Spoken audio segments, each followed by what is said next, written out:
Good afternoon and welcome everyone to this class on current affairs. So in today's class, first of all, in another 15-20 minutes, we are going to cover the convention, the United Nations Framework Convention on Climate Change.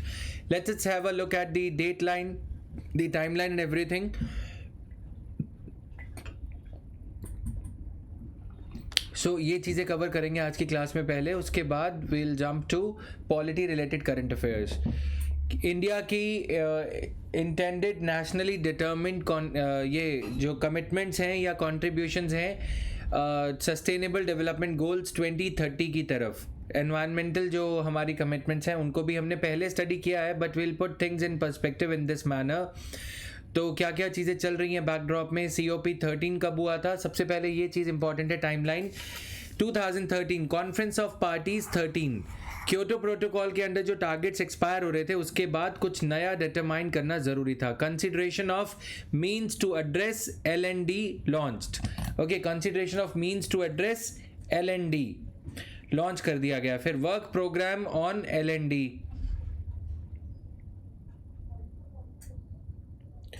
Just 1 minute.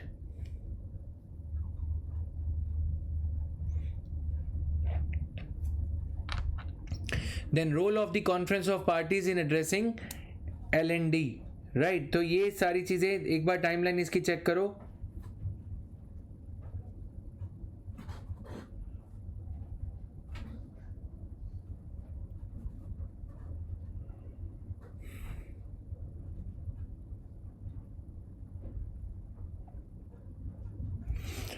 So COP 19, फिर 2013 में conference of parties, and then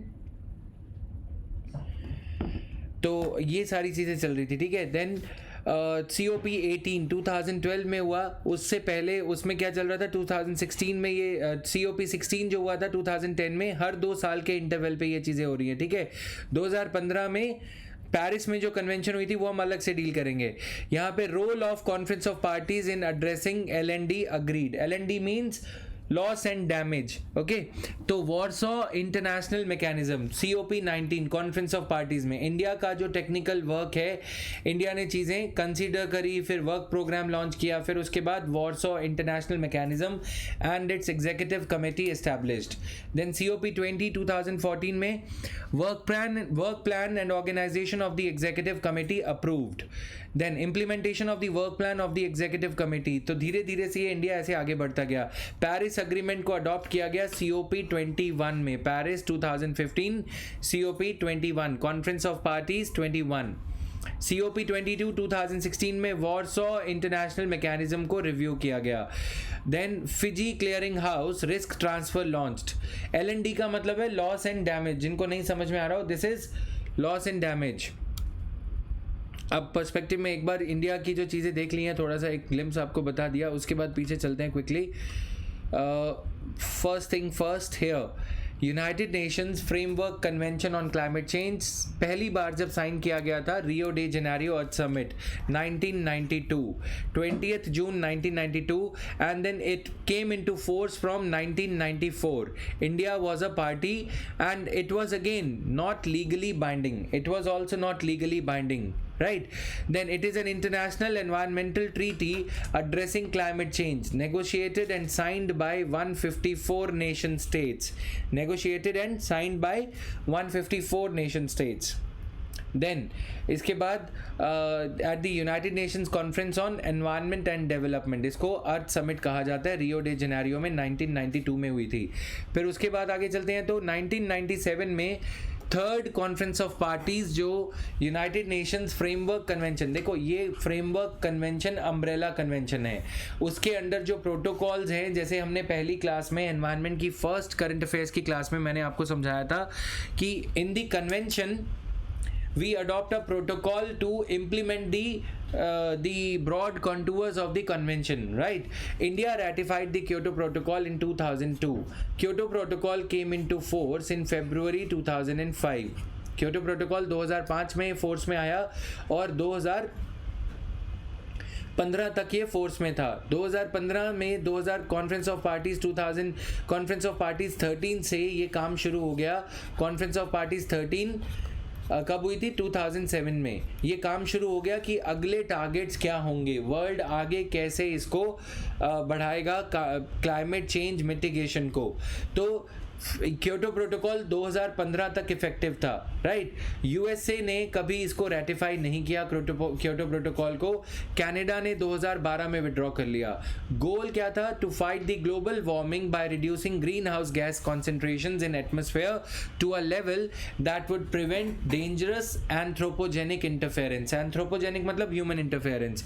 Kyoto protocol aimed to cut emissions of greenhouse gases across the developed world by 5% by 2012 compared with 1990 levels.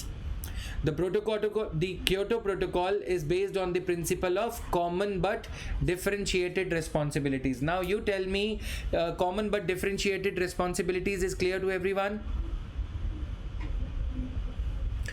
Common but differentiated responsibilities is clear to everyone, am I right?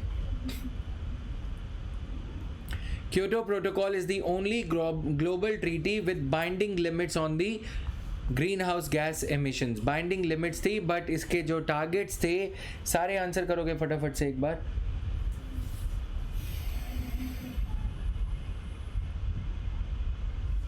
तो Kyoto protocol के जो targets थे वो binding नहीं थे countries पे, लेकिन globally एक बाइंडिंग लिमिट रखी गई थी, ठीक है। तो Kyoto protocol aimed to cut emissions of greenhouse gases across the developed world only, right, by about 5%, okay, by 2012 compared with 1990 levels। यानी कि इसका मतलब पता है क्या है? 1990 लेवल्स में जो कार्बन डाइऑक्साइड या ग्रीन हाउस गैस के एमिशन लेवल्स थे, उसके हिसाब से 2005 से लागू हुआ क्योटो प्रोटोकॉल, 2005 से इफेक्ट में आया क्योटो प्रोटोकॉल। 1990 की जो कार्बन डाइऑक्साइड एमिशंस थी या बाकी ग्रीन हाउस गैस एमिशंस थी, उनको कट करेगा। Is this clear? Clear to everyone? Kyoto Protocol is the only global treaty with binding limits on greenhouse gas emissions. तो ये था। Then united Nations framework convention on climate change, the first commitment period under Kyoto protocol was from 2008 to 2012। First commitment period okay under the Kyoto protocol. ये 2008 से 2012 का पहला commitment period था। Then second commitment period Doha amendment to the Kyoto protocol. Doha जो कि meeting हुई थी यहाँ पे कॉन्फ्रेंस ऑफ पार्टीज की, इन्होंने एक अमेंडमेंट किया प्रोटोकॉल में। सबसे ऊपर है कन्वेंशन को इंप्लीमेंट करने के लिए लाया गया प्रोटोकॉल जब कारगर साबित नहीं हो रहा था तो लाया गया दोहा अमेंडमेंट किस लिए होता है? संशोधन, कोर्स करेक्शन के लिए, ठीक है। तो ये सारी चीजें चल रही थी। जस्ट 1 मिनट, कहाँ जा रही है? Just a sec guys. Yes, here we were. So तो a second commitment period from January 2013 to December 2020 and a revised list of greenhouse gases to be reported by the parties in the second commitment period। इसको revise किया गया, थोड़ा और strengthen किया गया, right. और ये कहा गया, ये डिबेट जो है, मेरी बात ध्यान से सुनना, ये जो डिबेट है ना कि डेवलपिंग कंट्रीज़ को भी इसमें शामिल किया जाए, ये सारी डिबेट इस टाइम पे स्टार्ट हुई। किसमें? जो सेकेंड अमेंडमेंट लाया गया उस टाइम पे ये सारा कुछ स्टार्ट किया गया। क्लियर? तो ये पहले से स्टार्टेड नहीं था, ये उस टाइम पे स्टार्ट किया गया कि ये लोग नहीं मान रहे तो चलो अब कुछ करते हैं। डेवलप्ड कंट्रीज़ वालों ने बोला कि इंडिया और डेवलपिंग कंट्रीज़ अगर नहीं मानेंगी तो हमने ठेका नहीं ले रखा, राइट। तो we haven't taken the lead here, तो हम नहीं करेंगे। अगर इंडिया नहीं करेगा, अगर और कंट्रीज़ नहीं करेंगी तो हम भी नहीं करेंगे। क्लियर? तो ये चीज़ को सोचते हुए फिर सोचा गया कि यार अगर डेवलप्ड कंट्रीज़ भी पीछा छुड़ा लेंगी तो कोई फ़ायदा होगा नहीं, इसलिए पहले इन डेवलप्ड कंट्रीज़ के ऊपर भी इसको लागू करते हैं। क्लियर? डेवलपिंग कंट्रीज के ऊपर भी इनको लागू करते हैं। तो ये सिस्टम चल रहा था सारा। अब चलते हैं आगे इसकी तरफ। Just 1 minute.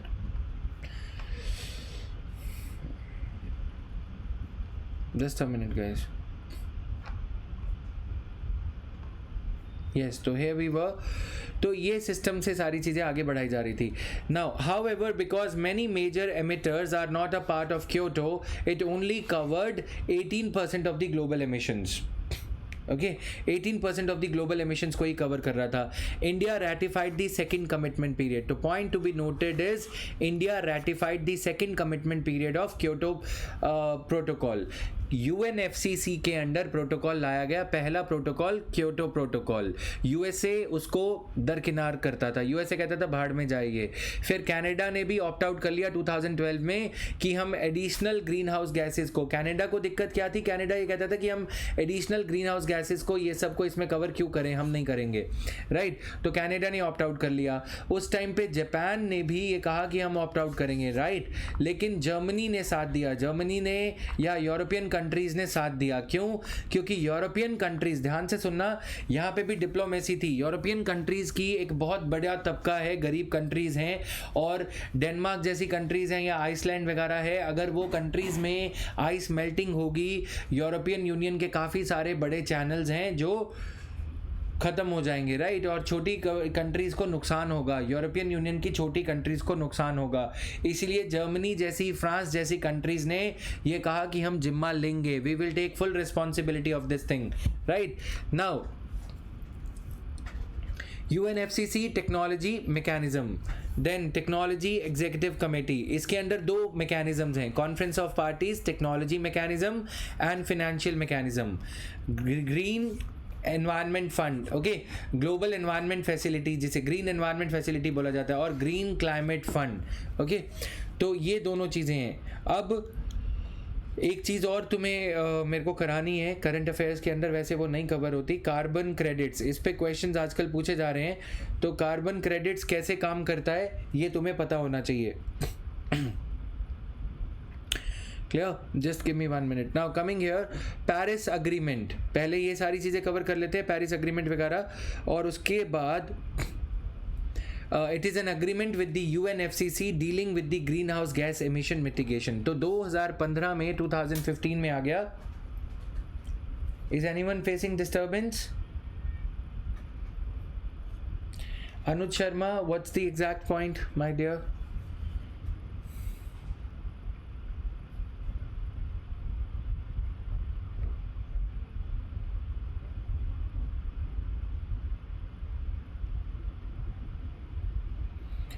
कोई और ये इशू फेस कर रहा है, कोई डिस्टर्बेंस किस लिए लिख रहे हो, बताओ फटाफट.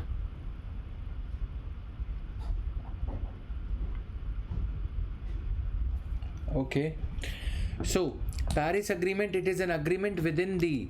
अब ये दूसरा अग्रीमेंट आ गया, क्योटो प्रोटोकॉल की जगह पेरिस अग्रीमेंट. क्योटो गया, ख़त्म हो गया, उसकी डेट ख़त्म हो गई.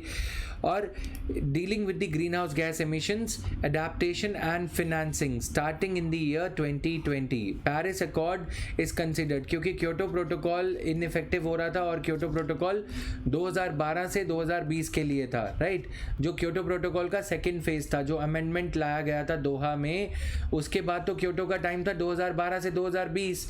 राइट, अब 2020 में this Paris agreement kicked in. Okay, Paris agreement start हो गया.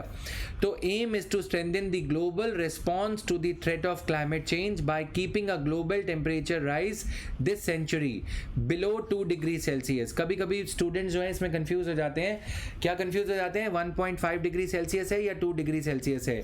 2 डिग्री सेल्सियस है above the pre industrial levels. Pre industrial levels यानी कि 1990 का लेवल नहीं लिया जा रहा. 1990 में क्या है, तब तक यूएसए या यूरोप इंडस्ट्रियलाइज हो चुका था. हम लेवल ले रहे हैं उसके बाद का. Right, to increase the ability of the countries to deal with the impacts of climate change. aims at making the finance flows consistent with the pathway towards low greenhouse gas emissions and climate resilient development. Okay, to increase the ability of the countries to deal with the impacts of climate. Now internationally अब ये हमें पता है कि हर country ने अपना intended nationally determined contribution, कि हर country का कंट्रीब्यूशन क्या रहेगा. Intended nationally determined contributions are a declaration of individual countries which indicate what post 2020 climate actions, what actions are they gonna take after 2020 climate actions, okay, यानी कि Paris deal के अंदर that they intend to take under the new international agreement known as their intended nationally determined contributions. Clear?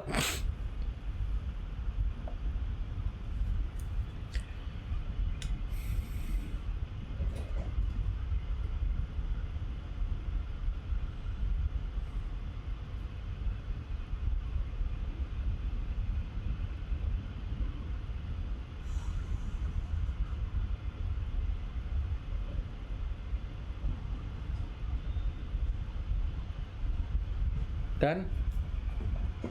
अब इसकी methodology जब हम discuss करेंगे तो कार्बन क्रेडिट्स के ऊपर डिस्कशन होगी. रीसेंट डेवलपमेंट्स क्या हुई हैं पेरिस एग्रीमेंट में, ये हमारे काम का है. बैकग्राउंड देखो मैंने बता दिया. स्टैटिक पोर्शन जो इसका थोड़ा सा एनवायरनमेंट में हम डील करेंगे. I am sure mister Rajvardhan must be dealing with it.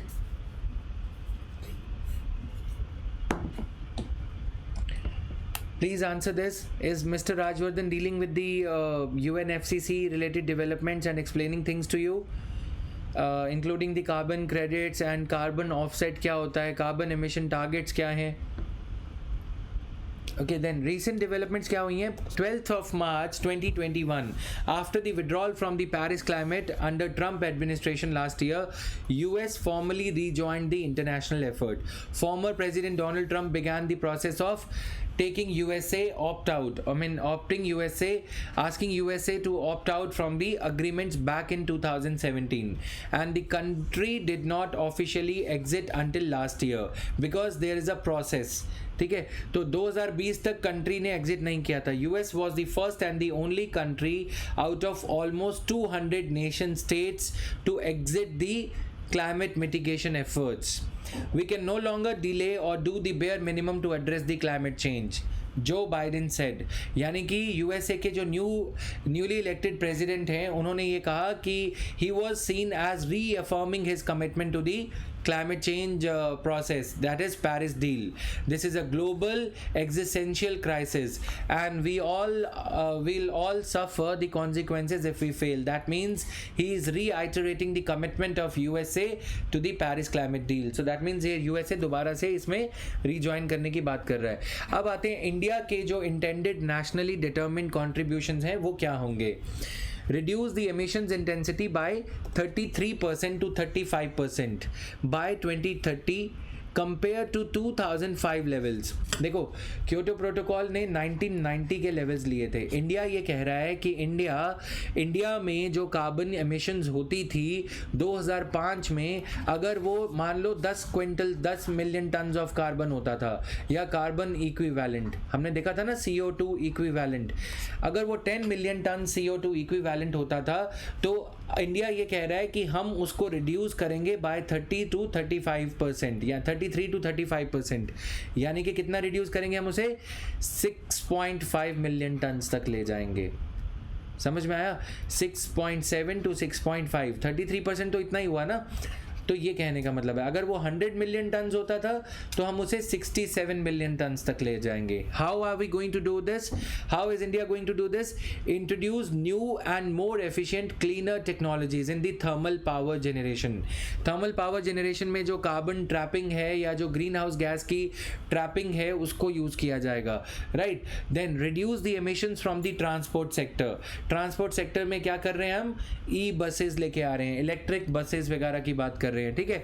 और बाईसाइकिल और साइकिलिंग की बात हो रही है. ये सारा कुछ. Promote energy efficiency mainly in industry, transport building. तो हम क्या कर रहे हैं, जो ली कॉर्बुजियर डिज़ाइन है चंडीगढ़ को बनाने का जिसमें नेचुरल लाइट का यूज़ किया जाता है, वैसे डिज़ाइंस आप देखते हो कि बिल्डिंग जो है सेंट्रली उनका ओपन बिल्डिंग है, सेंटर में वो बिल्डिंग में होल है. जैसे पूरी बिल्डिंग अगर ये है तो इस बिल्डिंग में नेचुरल लाइट और वेंटिलेशन, यहाँ से विंडो पेन्स बड़े किए जा रहे हैं और ये सब करने की बात हो रही है. लेकिन ये कहने को हो रहा है, एक्चुअल में नहीं हो रहा. हम ये कोशिश कर रहे हैं कि हम ऐसा करें. Promote energy efficiency mainly in the industry, transport, buildings and appliances. Develop climate resilient infrastructure. Pursue zero effect, zero defect policy under Make in India program. Zero effect मतलब उसका मदर अर्थ पे जो भी हम प्रोडक्ट्स बनाएंगे बेचने के लिए उसका मदर अर्थ पे ज़ीरो इफेक्ट होगा एंड उसमें ज़ीरो डिफेक्ट होगा। ये इसमें मार्केटिंग एंगल भी है। ज़ीरो इफेक्ट क्या है? वो जो लेबल लगा होता है ना ग्रीन वाला, recycle reuse and recycle reuse and redevelop वाला जो है, उसको लोगों को लगाने में आसानी होगी। और वो यूरोपियन यूनियन में ऐसे प्रोडक्ट्स को जो ज़ीरो इफेक्ट और ज़ीरो डिफेक्ट पॉलिसी के साथ बनाए गए हैं, इस इंटेंशन के साथ बनाए जा रहे हैं, उनको यूरोपियन यूनियन में sanitary and phyto sanitary measures लगा के जो रोका जाता है। फाइटो सैनिटरी मेजर्स क्या है कि इसका एडवर्स इफेक्ट हो रहा है, ये सब हो रहा है, एनवायरनमेंट इकोलॉजी डैमेज हो रहा है, हम वो सारी चीज़ें कर रहे हैं। ज़ीरो डिफेक्ट क्या है? ज़ीरो डिफेक्ट ये चाइना को नेल करने के लिए हमारे ऑनरेबल प्राइम मिनिस्टर जब सेंट्रल एशिया गए थे, शंघाई कोऑपरेशन ऑर्गेनाइजेशन और सेंट्रल एशियन कंट्रीज़ को अपीज करने के लिए उन्होंने ये कहा था कि आप चाइना के पास में हो, नेबरिंग कंट्रीज़ हो चाइना की, लेकिन आपको ये ध्यान में रखना होगा, अगर आपको ज़ीरो डिफेक्ट गुड्स चाहिए, नॉन इन्फीरियर स्टैंडर्ड गुड्स चाहिए, तो आपको इंडिया की ज़ीरो इफेक्ट ज़ीरो डिफेक्ट्स वाली गुड लेनी चाहिए। ज़ीरो इफेक्ट यूरोप को केटर करने के लिए कि देखो हमारी गुड्स का कोई भी एनवायरमेंटल इफेक्ट, एडवर्स इफेक्ट नहीं है। ज़ीरो डिफेक्ट किसको? सेंट्रल एशियन कंट्रीज़ को दिखाने के लिए कि तुम्हें चाइना जो है घटिया और सस्ते प्रोडक्ट्स बेच रहा है, राइट। इससे मेक इन इंडिया को फिलिप मिलेगा। बात हो गई एनवायरनमेंट की, अदरवाइज दुकान चल रही है चाय की। समझ में आ गया ना तुम्हें? व्यापारी आदमी यही बात करेगा। Now coming here, produce 40% of electricity from non fossil fuel based energy resources by 2030। Produce 40% of the electricity from non-fossil fuel based energy sources by 2030। इसमें हम क्या कर रहे हैं? सोलर एनर्जी और ये सब चीज़ें कर रहे हैं, राइट। तो हाउ कैसे करेगा इंडिया? सेकंड पॉइंट को पूरा देखो, फर्स्ट पॉइंट था, फिर हाउ उसका, सेकंड पॉइंट, फिर उसका हाउ। अब तुम्हें लग रहा होगा ये हाउ तो बहुत आसान है, कुछ है, कभी कभी इन्हीं पे ही क्वेश्चंस पूछ लिए जाते हैं, राइट। तो थोड़ा सा ध्यान से पढ़ना। कैसे इंडिया 40% ऑफ, अब क्वेश्चन कैसे आएगा मेंस में? India has made a commitment to produce 40% of electricity from non fossil fuel based energy resources by 2030। How is India going to achieve that? First thing first, India has made a commitment. India has set a target for itself to install 175 gigawatt of solar, wind and biomass electricity by 2022. Scale it up in the following years. Aggressively pursue hydropower development. इसमें हमने क्या किया है? Small hydro electric projects को green projects declare कर दिया गया, right.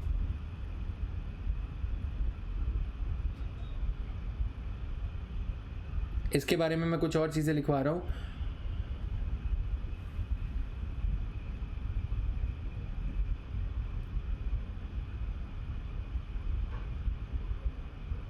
एक बार नोट करो।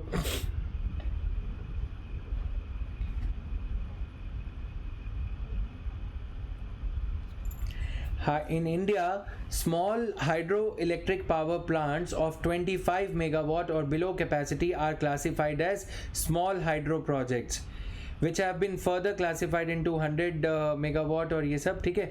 तो इसका फ़ायदा क्या होगा? इनको रिन्यूएबल प्रोजेक्ट्स कैटेगरी में मिनिस्ट्री ऑफ रिन्यूएबल एनर्जी के अंदर डाल दिया गया है। तो यानी कि ये एक आर्टिफिशियल वे है टारगेट को अचीव करने का। मतलब ये कहा जा रहा है कि जैसे तुम्हारे CSAT के मार्क्स हैं, वो क्वालिफाइंग मार्क्स थे, लेकिन ये बोला जा रहा है कि तुम्हें फर्स्ट रैंक दिलाने के लिए तुम्हारे CSAT के मार्क्स भी कैलकुलेट कर लिए जाएंगे। अगर ऐसा हो जाए तो कितना अच्छा होगा। कैबिनेट ने जो 25 मेगावाट जो छोटे हाइड्रो इलेक्ट्रिक पावर प्रोजेक्ट्स हैं, वो पहले रिन्यूएबल एनर्जी के अंडर काउंट नहीं होते थे। अब इंडिया अपना टारगेट अचीव करने की होड़ में आर्टिफिशियली ये कर रहा है कि उनको रिन्यूएबल मान लिया जाएगा, राइट। एंड इसी के साथ साथ इंडिया ने जो लार्ज हाइडल पावर प्रोजेक्ट्स हैं उनको भी रिन्यूएबल एनर्जी का दर्जा दे दिया। इससे बेनिफिट क्या होगा? न्यू फंडिंग प्रोविजंस इनको मिल जाएंगे, राइट। पहले तो हाइड्रो इलेक्ट्रिक पावर प्रोजेक्ट जो 25 मेगावाट्स कैपेसिटी के थे उन्हीं को रिन्यूएबल माना गया। फिर उसके बाद लार्ज हाइडल पावर प्रोजेक्ट्स को भी रिन्यूएबल एनर्जी पावर प्रोजेक्ट्स माना जाएगा. Cabinet decision has paved the way for adding hydro capacities of about 45 gigawatts to renewable energy basket of existing 74 gigawatts which includes solar, wind and small hydro. तो India का ये जो target है 2022 तक achieve करना है, इसमें बड़े हाइड्रो इलेक्ट्रिक पावर प्रोजेक्ट्स को यदि रिन्यूएबल एनर्जी स्टेटस मिल जाएगा, यदि उनको भी रिन्यूएबल एनर्जी स्टेटस मिल जाएगा तो क्या फ़ायदा होगा? 25 मेगावाट्स अबव कैपेसिटी वाले हाइड्रो इलेक्ट्रिक पावर प्रोजेक्ट्स को भी अब रिन्यूएबल एनर्जी स्टेटस मिलेगा. देखो इसके पीछे एक लॉजिक है. जो 25 मेगावाट्स वाले हाइड्रो इलेक्ट्रिक पावर प्रोजेक्ट्स है ना, उनके लिए ज़्यादा माउंटेन्स को मूव नहीं करना पड़ता, यानी कि डिगिंग नहीं होती, पेड़ नहीं काटने पड़ते. जैसे सरदार सरोवर डैम बनाया गया है तो उसके चलते 2000 गांव सबमर्ज हो गए पानी के नीचे. काफ़ी सारे पेड़ काटने पड़े, काफ़ी जगह पे डैम और ये सब जहाँ से पानी गिरेगा वो सब बनाना पड़ा, समझ रहे हो ना. लेकिन छोटे डैम में जब ये सब किया जाता है तो एनवायरमेंटल डैमेज, कॉन्क्रीटाइजेशन वगैरह कम हो जाता है. कॉन्क्रीटाइजेशन वगैरह कम हो गया. अब बड़े डैम में कॉन्क्रीटाइजेशन सब कुछ ज़्यादा हो रहा है, हैवी मशीनरी यूज़ होगी, फिर आयरन और स्टील फर्नेस, जो गेट्स बनेंगे बड़े बड़े वाटर गेट्स होते हैं ना, वो चेक डैम एटसेट्रा, वो सब बनाना पड़ेगा, टरबाइन बनेंगे. तो लार्ज हाइडल पावर प्रोजेक्ट्स को ग्रीन एनर्जी या रिन्यूएबल एनर्जी स्टेटस नहीं मिलता था इस लॉजिक की वजह से. लेकिन सरकार ने ये कहा है कि हाइड्रो इलेक्ट्रिक पावर प्लांट एक बार बन जाता है, उसके बाद कोई ग्रीन, उसके बाद कोई कार्बन डाइऑक्साइड एमिशन तो होता नहीं. अब यदि उसके बाद कोई कार्बन डाइऑक्साइड एमिशन नहीं होता तो फिर क्यों ये करना है, समझ में आया? तो फिर उनको क्यों ना ग्रीन एनर्जी का, रिन्यूएबल एनर्जी का स्टेटस दे दिया जाए. Achieve the target of 63 gigawatt of installed nuclear power capacity by 2032. तो इंडिया ने एक तो न्यूक्लियर पावर को रिन्यूएबल एनर्जी का, ये जो ग्रीन एनर्जी का ही दर्जा दिया गया है. इंस्टॉल्ड कैपेसिटी हम उसकी बढ़ाने जा रहे हैं. कितना टारगेट है? 63. Yes Akanksha, that is a policy here. Aging dams हैं साउथ इंडिया में, बहुत ऐसे डैम्स हैं जो काफ़ी पुराने हैं, Mullaperiyar dam etcetera. With aging dams how can India work on the hydro power? Arunachal Pradesh में काफ़ी सारे ऐसे प्रोजेक्ट्स हैं. विद इन उत्तराखंड में जो डिज़ास्टर हुआ, टिहरी डैम और ये सब को मिला के नॉर्थ इंडिया की डैमिंग की बात करता है इंडिया. नॉर्थ इंडिया में काफ़ी सारे डैम्स बनाने की बातें करी जा रही हैं, तो इसके हिसाब से हम ये टारगेट अचीव करने के बारे में सोच रहे हैं. Clear? Now create additional carbon sink of 2.5 to 3 billion tons of carbon dioxide equivalent. यानी कि कार्बन सिंक क्या होता है? यदि हम और नए पेड़ उगाएंगे, नए फॉरेस्टेशन करेंगे तो वो कार्बन सिंक का काम करेंगे, राइट? तो इसके बारे में थोड़ा सा लिख लो. कार्बन सिक्वेस्टरेशन भी बोला जाता है इसको. कार्बन सिंक या कार्बन सिक्वेस्टरेशन थोड़ा सा डिफरेंस है, but carbon sink is a natural reservoir. A carbon sink is a natural reservoir that stores the carbon containing chemical compounds.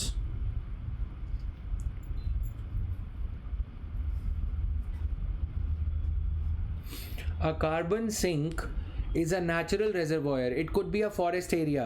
ठीक है? A carbon sink is a natural reservoir that, लिखो फटाफट, शाबाश. A carbon sink is a natural reservoir that stores carbon containing chemical compounds accumulated over an indefinite period of time.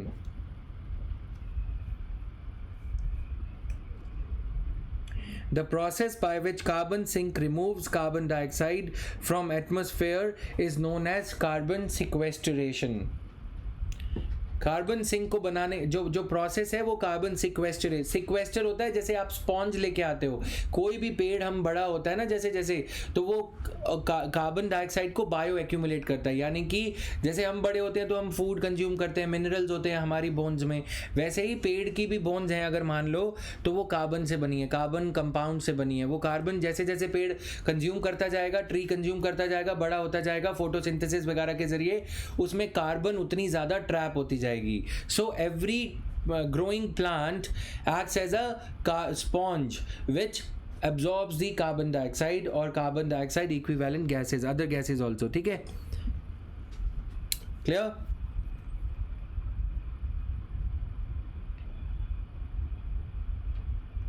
अच्छा, कभी कभी ये question पूछा जा सकता है, is it only the trees, is it only the forest area which can act as a carbon sink?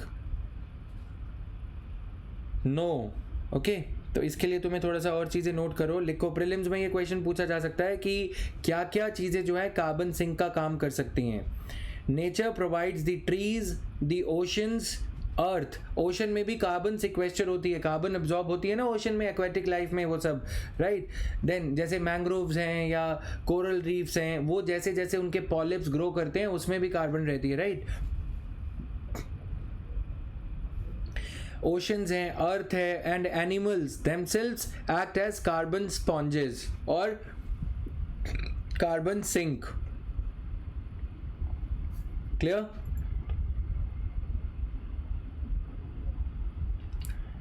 लिख लिया? Intergovernmental panel on climate change, IPCC ये कहता है नेशंस में need to remove between 100 billion and 1 trillion tons of carbon dioxide from the atmosphere this century to avert the worst effects of climate change. Intergovernmental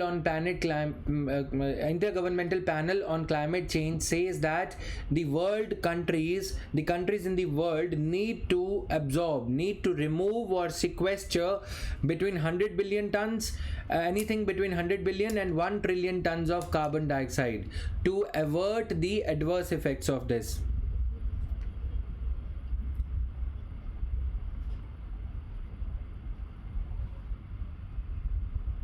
so carbon sequestration, how animals भी तो जो वो consume कर रहे हैं या कुछ भी, तो उसमें भी कार्बन डाइऑक्साइड एब्जॉर्ब होती है उनकी बोन्स में और ये सब में। कार्बन के compounds, green house gas effects जिनके होते हैं, वो सारा कुछ, ठीक है। Now carbon sequestration occurs both naturally and as a result of anthropogenic activities and typically refers to the storage of carbon. तो ये दोनों, अगर कार्बन सिक्वेस्टरेशन नेचुरली भी हो सकती है और एंथ्रोपोजेनिक एक्टिविटीज़ की वजह से भी हो सकती है, राइट।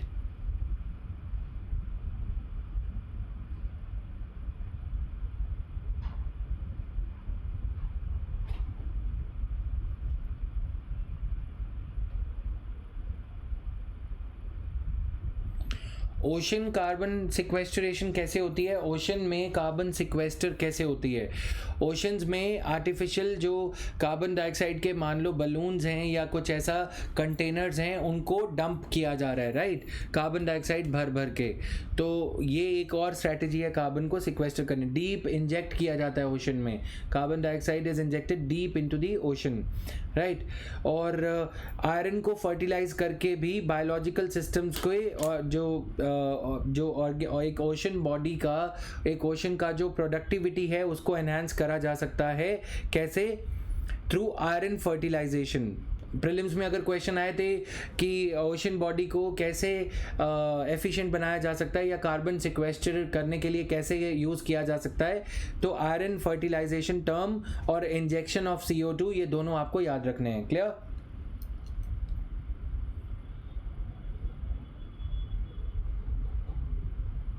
फिर natural carbon sequestration. Natural carbon sequestration क्या है? Natural carbon sequestration, please write down.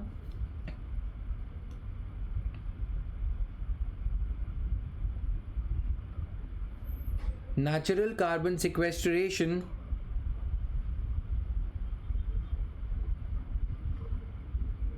is the process by which nature has achieved a balance of carbon dioxide in our atmosphere suitable for sustaining life.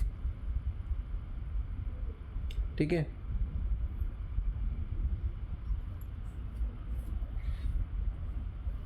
Artificial carbon सिक्वेस्टरेशन कैसे हो सकता है?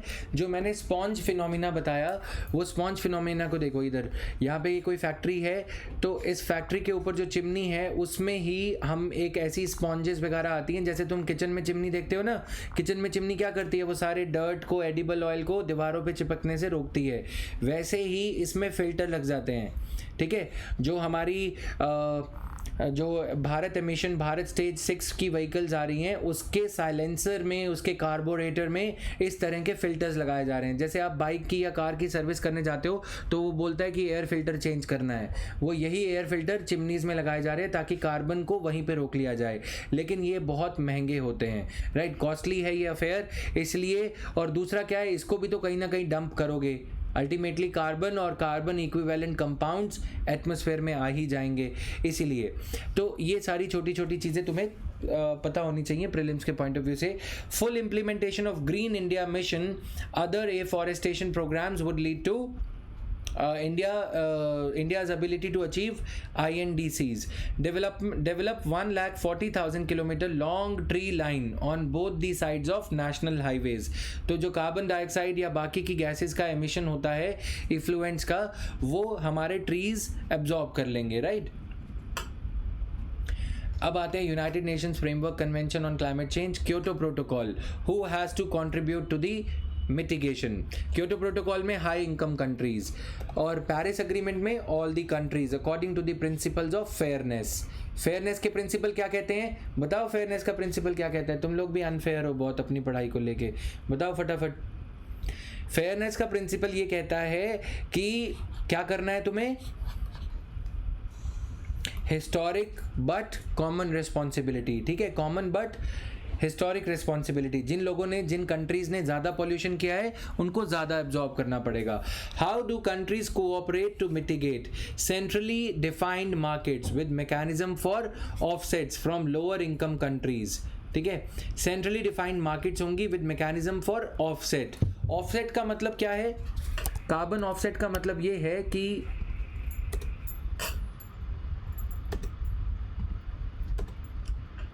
Just a minute,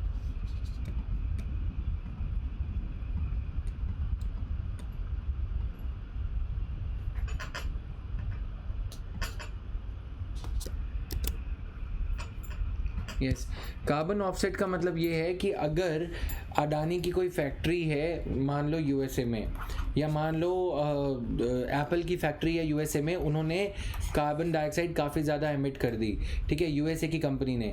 अब USA की company India में किसी किसान का एक खेत है, ठीक है, बहुत बड़े लेवल पे एग्रो फॉरेस्ट्री हो रही है। एग्रो फॉरेस्ट्री क्या होता है, जब हम एग्रीकल्चर को या एग्रीकल्चरल लैंड पे फॉरेस्ट को प्रोड्यूस करते हैं और 30 साल तक उस पेड़ को उगाते हैं। एप्पल ये कहता है कि तुम 30 साल तक उस पेड़ को बड़ा मत करो, तुम 35 साल तक करो, 5 साल और ये पेड़ बड़ा होगा तो ये कार्बन एब्जॉर्ब करेगा। और फॉरेस्ट्री के लिए एप्पल इसके लिए पैसे देता है, क्यों? क्योंकि एप्पल को यूएसए के ऊपर जो लिमिट्स लगाई थी क्योटो प्रोटोकॉल ने, उसके तहत, उसके अकॉर्डिंग एप्पल को कार्बन डाइऑक्साइड एमिशन कम करना है। जो प्लास्टिक का फ्रेम बनाया जाएगा एप्पल के मोबाइल फ़ोन का या सैमसंग के मोबाइल फ़ोन का, उससे पॉल्यूशन होगा। तो एप्पल ने क्या किया, इन कार्बन एमिशंस को ऑफसेट करने के लिए अपनी बुक्स में यूएस गवर्नमेंट की एनवायरनमेंट अथॉरिटी को ये दिखा दिया कि देखो मैंने इंडिया में ये ट्री ग्रोथ का जो फिनोमिना है, ट्रीज ग्रो करने का, उसको स्पॉन्सर किया है, उसके लिए मैंने 5 करोड़ रुपए दिए हैं।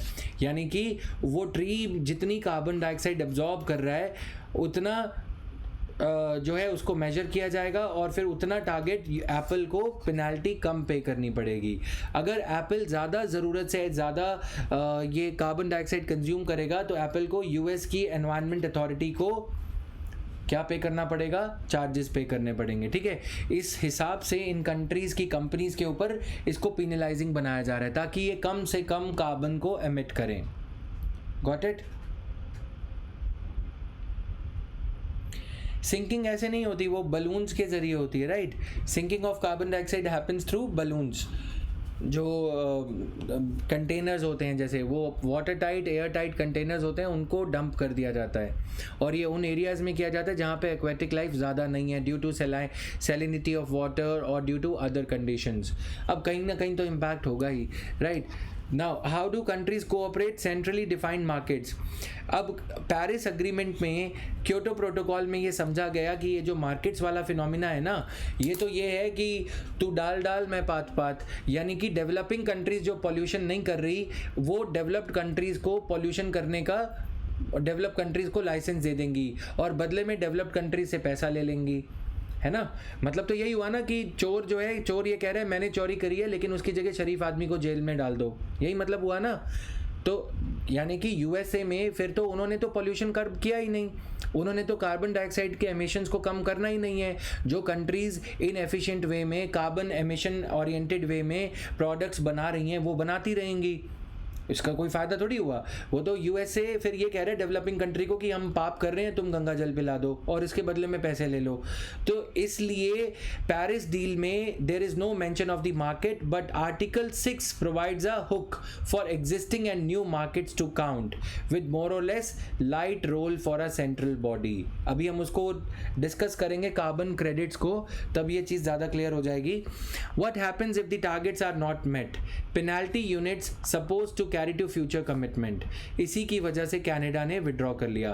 पेनाल्टी लगेगी तो अगली जो फ्यूचर कमिटमेंट होगी उसमें कैरी फॉरवर्ड हो जाएगी। अगर कोई कंट्री रिकरेंटली ये नहीं करती तो उसके ऊपर पेनाल्टी लगेगी। पेनाल्टी क्या होगी कि पिछले वाले जो क्योटो प्रोटोकॉल के टारगेट्स थे वो पेरिस डील के अंदर कैरी फॉरवर्ड हो जाएंगे। पेरिस डील में क्योंकि विवाद हो रहा था, यूएसए ने विड्रॉ कर लिया। यूएसए ने पहले तो चलो ज्वाइन किया था, कनाडा और बड़ी कंट्रीज इसको अपोज करने लगी कि हम कोई डील में कुछ नहीं करेंगे, इसलिए कोई पर्टिकुलर पेनाल्टी नहीं रखी गई। फैसिलिटेट करा जाएगा, facilitate committee of experts name and Shem, ये कुछ ऐसा किया जाएगा कि जो कंट्रीज ये कर रही हैं उनको शेम किया जाएगा। ये सारी चीज़ें इसमें रखी गई। क्लियर? तो ये था। अब यूनाइटेड, ये मैंने पहले कवर करा दिया थोड़ा सा। अब इसके बाद क्या बचा, आगे चलते हैं। ये इंडिया के टारगेट्स एंड ऑल। अब आते हैं 1970 टाइमलाइन ऑफ इंपॉर्टेंट इवेंट्स। कभी कभी ये छोटा मोटा लाइन में एक स्टेटमेंट में घुसा के पूछ लिया जाता है, तो इसको पढ़ो एक बार।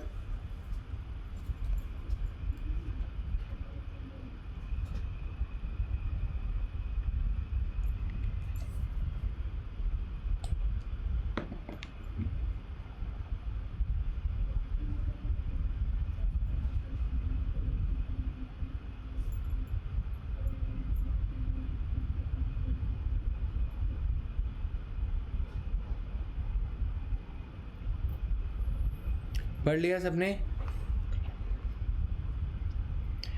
यूनाइटेड नेशंस फ्रेमवर्क कन्वेंशन जो सेक्रेटेरिएट है इसका, वो जिनेवा से हटके अब बॉन में आ गया, जर्मनी में हो गया। ठीक है।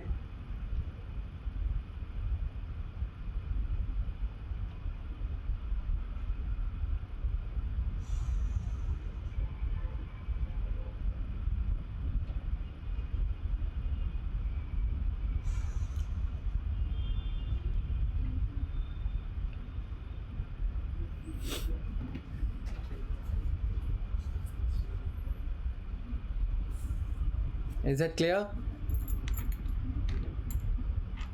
Yes Saumya, CSAT classes के बारे में सैटरडे एंड संडे को ये क्लास शायद रहेगी, उसके बारे में will update you. Saturdays and Sundays only.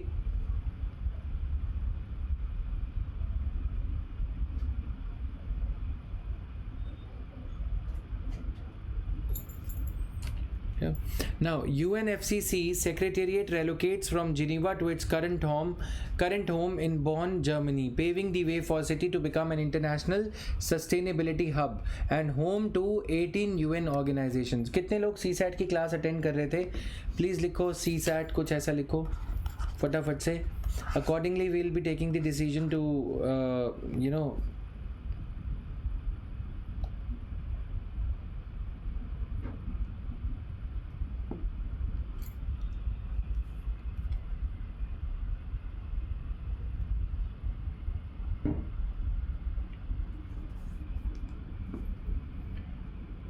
Okay, so how were you finding the teacher, Dhruv sir?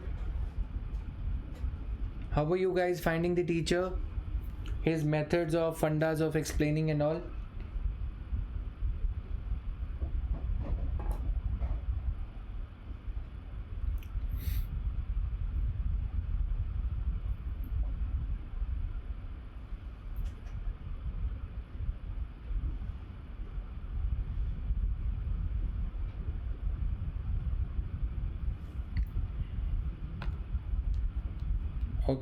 Okay, cool.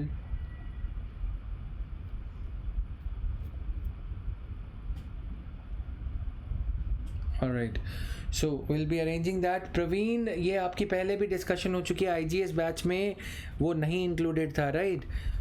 Now UNFCC enters into force COP1 Berlin Germany. पुराने वाले IGS batch में नहीं इंक्लूडेड था, इस वाले में है. Let's be clear about that, क्योंकि पुराना वाला जो कोर्स था, you also know that it was at a throw away price especially for you guys, है ना?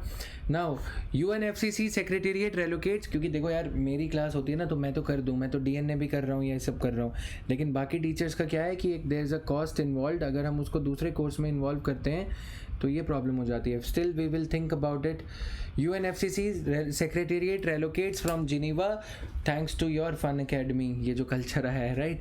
UNFCC secretariat relocates from Geneva to its current home in Bonn, Germany, paving the way for city to become an international sustainability hub. Now, 1997 COP3 में Conference of Parties 3 Kyoto Protocol Japan में sign हुआ. Protocol legally binds the developed countries to emission reduction targets. Then Buenos Aires Plan of Action, ये कहाँ पे है? Argentina, 1998. COP6 second part of 6th Conference of Parties. Okay, Praveen, will definitely think about it and get back to you with positive response on that. मेरे हाथ में नहीं होता. जैसे ही हम उसको फ्री लेक्चर को ऐड करते हैं, टीचर को कहीं ना कहीं से पता लगता है, टीचर बोलते हैं 2 कोर्स में दिखाया तो डबल पैसे करो, राइट?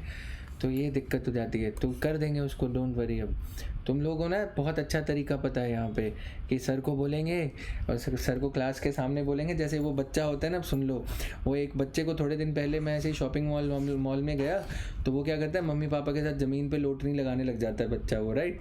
उसको पता है पापा को बोलेंगे वहाँ पे तो भरी सभा में जो है पापा को रोना धोना शुरू हो जाएंगे और फिर पापा को टॉयज़ तो दिलाने पड़ेंगे. तुम लोगों का वही काम है. Now coming here, it was on a lighter note, not to be taken in an offensive manner. A major breakthrough is achieved at the second part of the 6th Conference of Parties meeting in Bonn, with the governments reaching a broad political agreement on the operational rule book for the 1997 Kyoto Protocol.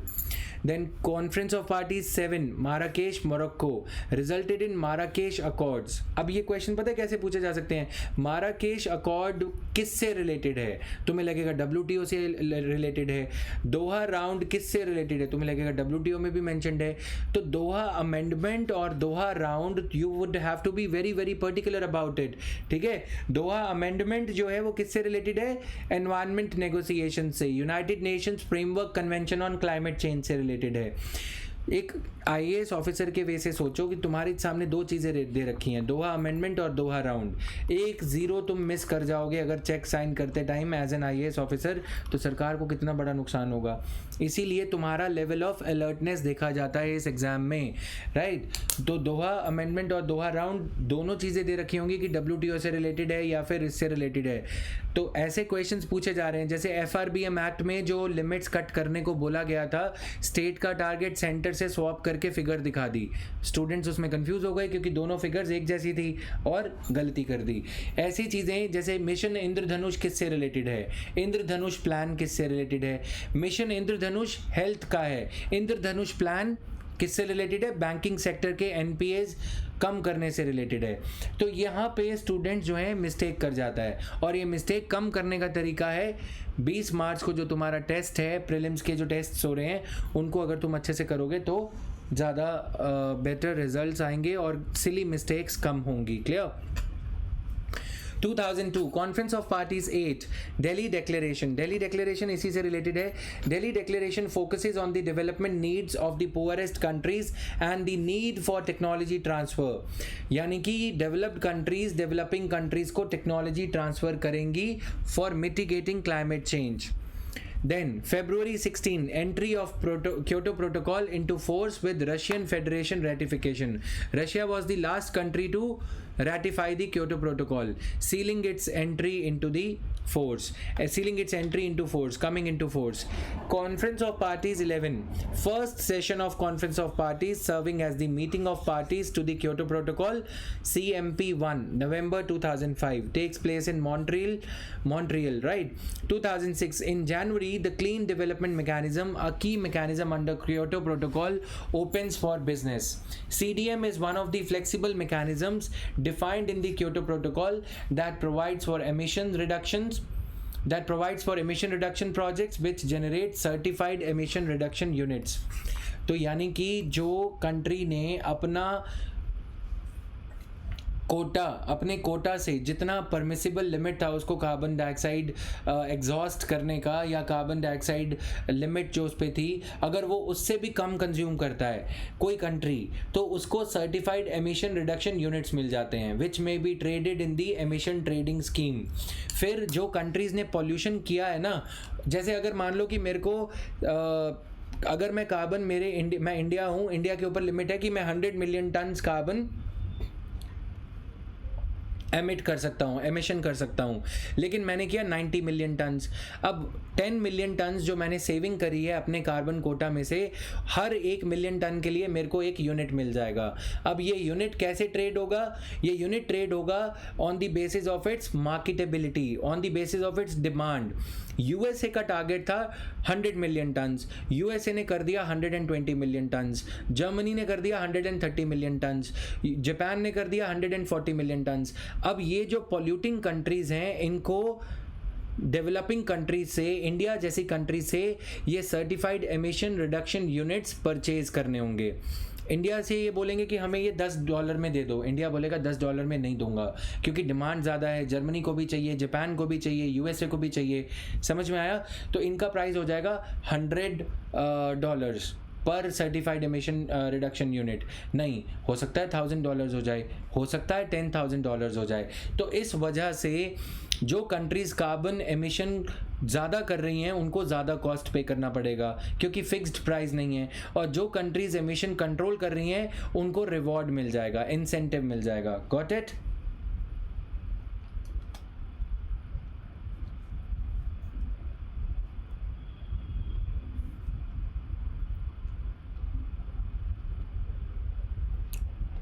Is this clear?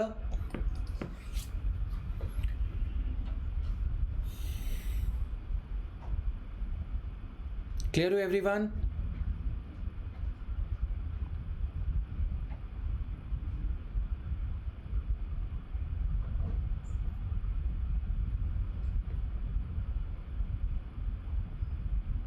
Alright, so COP13 parties agreed on Bali road map. अब देखो ये सारी जो capital cities है ना, ये WTO में भी मेंशन्ड हैं. बाली एक्शन प्लान और बाली रोड मैप, यहाँ पे हम क्लाइमेट चेंज के वे से बात कर रहे हैं, which charted the way towards post 2012 outcome. पहली दफ़ा जो 2012 के बाद में क्योटो अमेंडमेंट लाया गया. कहाँ लाया गया क्योटो अमेंडमेंट? हमने सारा कुछ डिस्कस किया.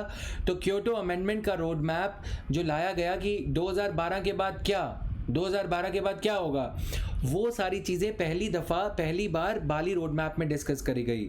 इस प्लान में 5 मेन कैटेगरीज हैं, सारे वर्ल्ड का shared vision, mitigation, adaptation, technology and financing. Clear? 2007 में डिस्कशन हुई इस पे. कॉन्फ्रेंस ऑफ पार्टीज 2008 में जो मीटिंग हुई 14 कॉन्फ्रेंस ऑफ पार्टीज 14 ये कहाँ पे हुई? पोजनान, पोलैंड में. लॉन्च ऑफ एडेप्टेशन फंड यहाँ पे किया गया. फिर 2015 में कोपेनहेगन अकॉर्ड को ड्राफ्ट किया गया 2009 में. Developed countries pledged up to $30 billion in fast start finance. Fast start, पहले वाले में क्या हो रहा था कि ये बोलते थे कि $100 बिलियन देंगे, लेकिन वो दिए ही नहीं जा रहे थे. तो अब इस पे फास्ट स्टार्ट मैकेनिज्म लाया गया. COP16 कैनकन, then COP12 likewise. ये थोड़ा सा पढ़ोगे इसे, बाकी चीज़ें हम कल कंटिन्यू करेंगे. और कल से पॉलिटी रिलेटेड करंट अफेयर्स, जैसे कि पार्लियामेंट्री स्टैंडिंग कमेटीज़ के टेन्योर को एक्सटेंड करने की बात करी जा रही थी 1 साल से 2 साल, ये सारी चीज़ें शेयर करी जाएंगी. और PPT एंड PDF, जो PDF नहीं मिले हैं, अच्छे से ध्यान से इनको ढूंढो, उसके बाद हम इसे जो है अगर नहीं होंगे तो शेयर कर दिए जाएंगे. मुझे टीम के द्वारा ये बताया जा रहा है कि PPTs and PDFs have already been shared. It's just that some of you are not able to find them. Some of the PPTs have not been shared. They will be shared by end of the day today. And I assume with a solid belief that you guys are preparing for your test on 20th of March. तुम लोग काफ़ी लोग test नहीं दे रहे हो, तो उसके लिए तुम्हें अभी हिदायत दी जा रही है कि टेस्ट अपना प्रिपेयर कर लो और उसको देने के लिए रेडी रहो. Thank you guys, bye bye. ये जो रिमेनिंग पार्ट है इसका खुद कवर करोगे, फैक्चुअल पार्ट है, राइट? कुछ ज़्यादा इसमें नहीं बचा है। ये चीज़ें मैं फिर भी एक बार कवर कर दूंगा, लेकिन जो टेबल था ग्रीन वाला वो आप खुद पढ़ोगे, ऑलराइट?